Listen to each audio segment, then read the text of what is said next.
Hello, my name is Dr. Georgina Laragy and I'm the coordinator of the M.Phil in Public History and Cultural Heritage, which is based here at the School of Histories and Humanities in Trinity College in Dublin. I'm also co-located with Glasnevin Trust, so I'm the Glasnevin Trust Assistant Professor of PH and CH as well. And I am the coordinator of the master's program, as I mentioned. And what I'm going to do today is just talk you through the structure of the program a little bit and give you a flavour of what can be done and what has been done in the past. So just a little bit about what public history and cultural heritage is. I mean, the program broadly involves the study of cultural memory and its construction, reception and loss, and also looking at the public status of history in modern society. So if we think about the controversy in the last number of years about the removal of history as a core subject from Irish second level teaching, and the fact that it rattled on for quite a while and that it was reinstated, demonstrates the extent to which the discipline of history is considered within the public sphere in Ireland. And that is a debate that will be replicated in different forms in different countries across the world. In the course, you'll also examine political issues around public commemoration. So we think about the big 1916 commemorations that take place on O'Connell Street at Easter. Think also about commemoration of the American Civil War and various different sites of memory like Auschwitz or Colonial Williamsburg. All of those kind of very Irish but also international sites of memory. We'll also look at the role of museums and galleries and how the media shapes public perceptions of the past. We also look at how history is consumed and how ideas about the past are produced for different audiences and for consumption by different audiences. So if you think very differently about how historical fiction is written for a child versus for an adult, if you think about how gaming in an online world or in real space and real life is produced for children versus adults as well, that gives you a very simple example of the ways in which producers of history and ideas about the past consider their audience when they're thinking about these big questions, I suppose. And we'll also think about more practical considerations like conservation and preservation, communication of physical heritage of past cultures, especially where interpretation or meaning might be contested.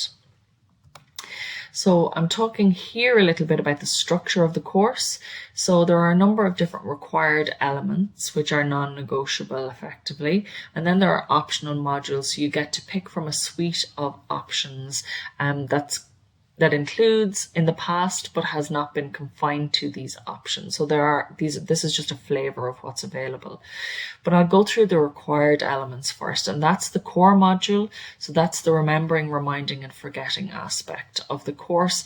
That happens usually in the autumn semester in Michaelmas, and there we talk about the field of public history and its emergence since the 1970s, primarily in the States, but increasingly across Europe, and kind of the various different other jurisdictions. We think about also the history of public history in Ireland. So if we think about it in the context of this course is the oldest public history programme on the island of Ireland. It dates back to 2011 and was created by a colleague, Professor David Dixon.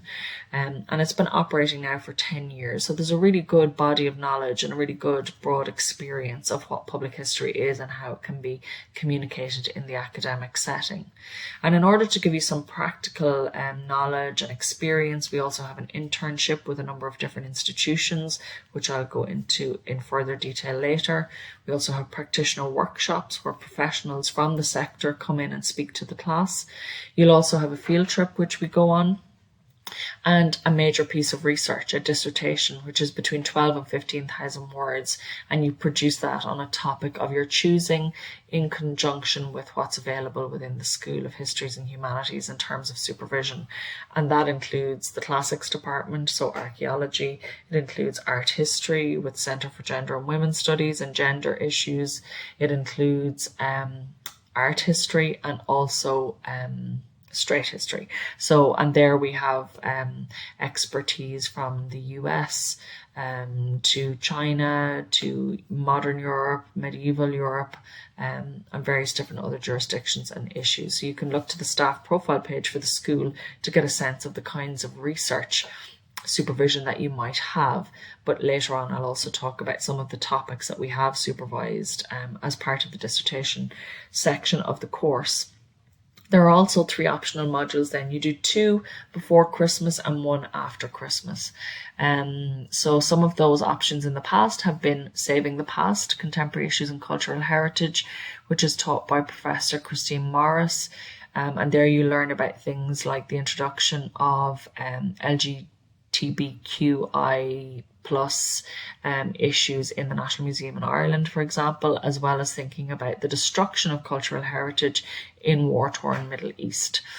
I teach institutions in the world, history, memory, and public representation, and that's about institutions of confinement. So typically we go from Alcatraz with prison museums globally to Kilmainham Jail in Dublin. We think about residential schools in Canada and Australia for Aboriginal populations, and we also think about the Magdalen laundries and mother and baby homes that were situated back home here in Ireland. Then we have History, Memory and Commemoration, which is taught by a number of colleagues across the Department of History and looks at different moments of commemoration and issues such as the 1798 rebellion, such as the American Civil War, and various different other jurisdictions and moments in history are covered there. And there you really get a sense and a very strong knowledge base of the theory around memory studies. Then Kieran O'Neill, who is former coordinator of the Masters and sometime co-coordinator with myself, teaching Consuming History. So it's about how history is produced and consumed in the broader media setting. And then we have a colleague, Professor Catherine Lawless, talking about gender, art and identity. So that's just a sample of what you might be able to do. But there are other topics that are covered as well, such as GIS, and various different other modules that are available in our handbook as well. So next I want to talk a little bit about the field trip. The field trip is we've gone to Derry, Londonderry in Northern Ireland. We went in 2018, 2019, and at different times we've collaborated with other public history students on the island of Ireland from different institutions and universities. But this is a photograph of some of our students from 2018 who were in the Apprentice Boys Hall in Derry, Londonderry.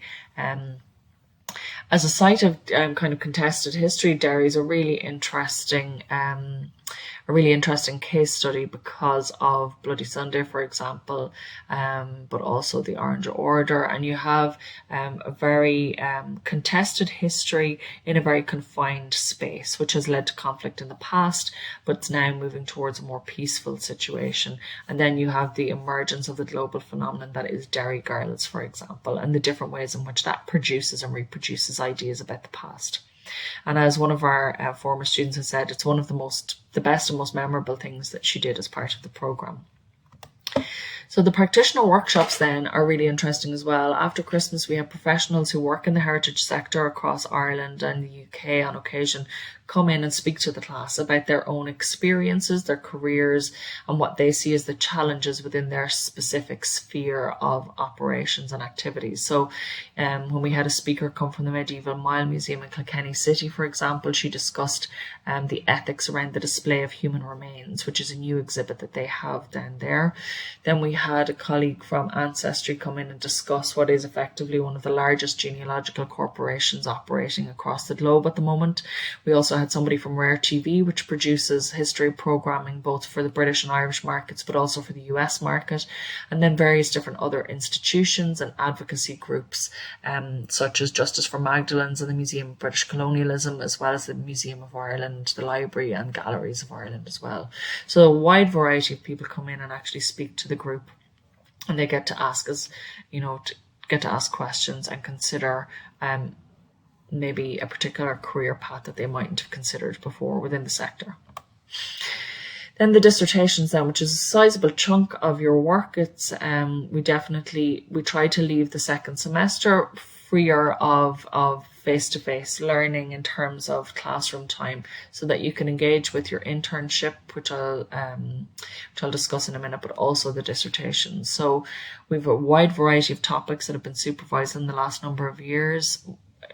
How history uses social media, vernacular history of Moore Street, for example, which is a very unique part of the city centre life in Dublin over the past decades, which is transforming hugely under the impact of globalisation and urban development and planning.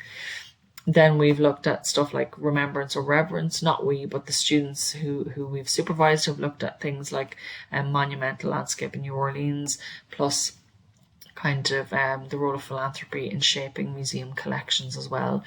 In terms of geographic spread of the topic that you might want to look at, people have looked at Irish case studies, very local case studies, English case studies. We've had people do their dissertation on topics relating to Iran, Argentina, Canada, all parts of the US, on topics like site-specific theatre, historical fiction, folklore. So there's basically what you're interested in, there's possibly a public history dimension too that you can engage with in order to develop a research proposal. And then we try to figure out if it's possible and if we can supervise it, and then we move on from there, and hopefully you get a significant body of research in a confined dissertation form. And finally, then the internships, I suppose these are also a very valuable part of the course. Different sites and different institutions have been our cultural partners for the last number of years. You can see there's a wide variety of places. So the Glasnevin Cemetery, St. Patrick's Cathedral, 14 Henrietta Street, which is Ireland's tenement museum. And students typically work on very specific and defined projects as part of their internship. And often there's an output like an online exhibition or a particular event or a collection that might be gathered together, an oral history collection, for example, in the case of Henrietta Street. So our students do participate in the production of history in these various different sites as well. And it's a very valuable experience for them that they can then put on their CV as part of their professional development. So there's nothing else for me to say other than thank you. And if anybody has any questions, please feel free to email me at the address below, and I can send on the handbook, the most recent handbook, etc. So thank you very much.